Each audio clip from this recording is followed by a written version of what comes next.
HOA diverted floodwater into my basement, so I made them install a $90,000 drainage system. Why is the water rising this fast? I shouted, stumbling backward as another wave slammed into my basement door, muddy and freezing. Above me, someone yelled, "Guess that's your problem now." The voice wasn't confused or apologetic, it was satisfied. I didn't know it yet, but my homeowners association had rerouted an entire stormwater runoff stream toward my house.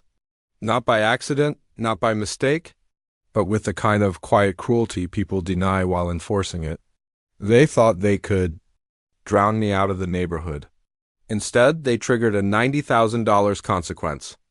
Comment your city below, let me know who's watching before the flood and before the accusations and meetings. My life in Willowbrook Heights was quietly hopeful.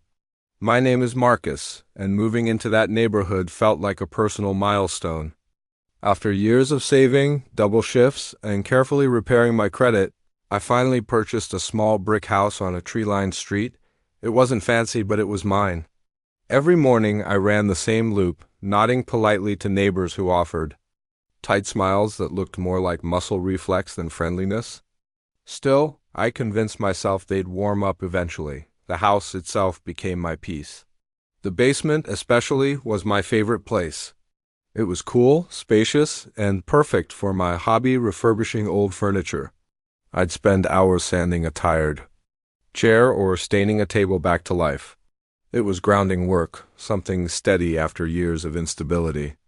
The house hummed softly around me, and I felt like I had finally found a place where life could slow down. But even in those quiet days, I could feel the eyes on me, the HOA board members who inspected lawns like crime scenes, who made reminder calls for trivial things like the position of trash bins or the length of grass. They sent me notices more often than anyone else. Porch light too bright. Fence not neutral enough. Mailbox paint slightly faded. There was always something. It felt like they were waiting for me to slip up. Still, I didn't want conflict. I wanted what everyone else wanted, a calm home, a safe place to breathe. I ignored the tension, believing that over time I'd blend into the neighborhood's rhythm, but peace in places like Willowbrook Heights depends on one thing, your ability to fit their image of who belongs. And to them, I never did. The storm that eventually hit my home wasn't just made of rainwater. It was years of quiet hostility gathering force, waiting for the perfect moment to break. The week of the flood started with murmurs. Neighbors chatted about infrastructure improvements and a drainage adjustment, which the HOA approved without community discussion. I checked my mailbox 3 times, nothing, not even the usual flyers. The HOA always claimed my mail must have been misplaced. Funny how it never got misplaced for anyone else. Then, during my morning run, I spotted workers digging a long trench behind the homes on the hill. Thick pipes curved downward like a metal snake, pointing directly at the back slope of my property. When I approached one of the workers, he wiped his brow and said, told us your yard has the best natural drop for runoff. All the stormwater's getting routed here. Rooted here? Straight into my property, I went straight to the HOA president, Mr. Whitman. He was arranging tables for a meeting when I confronted him. "Why is all the stormwater being redirected to my home?" I asked. He barely looked up. "Water needs a place to go. Your property's elevation can handle it." The board voted unanimously. I pressed further, explaining that I had an engineering background and knew exactly what my home could or couldn't manage. But the other board members chimed in like a chorus. "The decision's final. It's standard procedure." We followed protocol. Yet I hadn't even known there was a vote. They knew exactly why. The sky darkened the next day, swollen with a storm the news called season-defining. I watched the first drops hit the trench, forming a fast, purposeful stream heading downhill. Minutes later, the stream turned into a rushing sheet of water, slicing across my lawn. Then came the basement leak, small at first, like a bead of sweat rolling down a wall.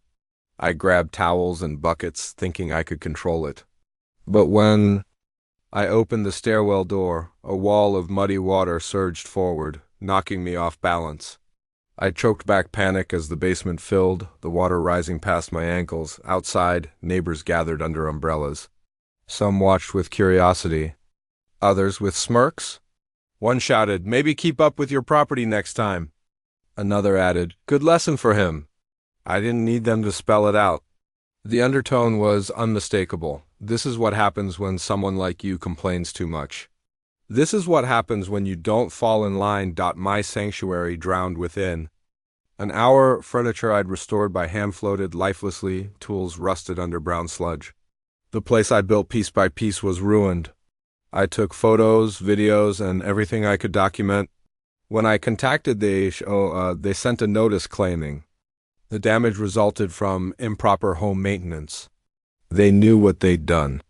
They just never expected me to fight back. I hired a hydrologist, paid out of pocket, and commissioned a full report. The results were precise. The HOA's diversion increased stormwater flow into my property by nearly 3 times.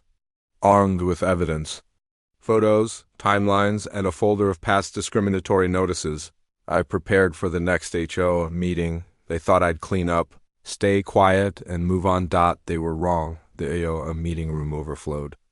Word had spread that I planned to challenge the board, and half the neighborhood showed up, some out of curiosity, others for entertainment. I set my stack of documents on the table, and the board members stiffened. Whitman began with false calm. "Marcus, we understand you're upset, but storms are unpredictable."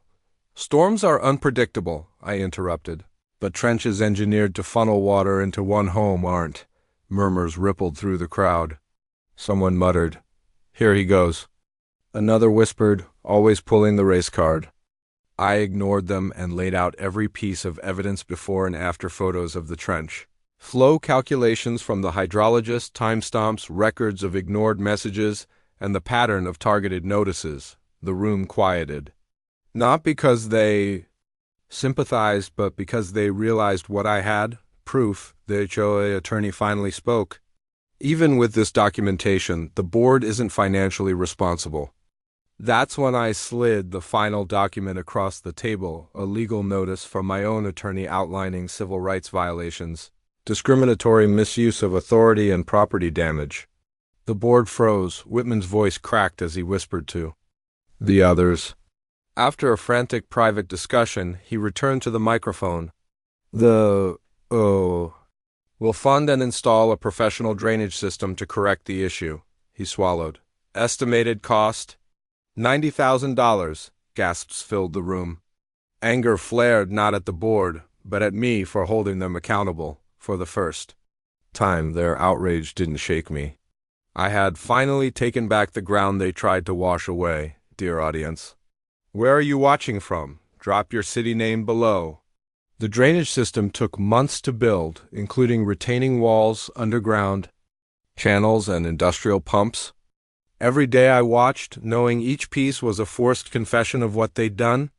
Some neighbors avoided eye contact, others whispered that I'd overreacted or made things racial.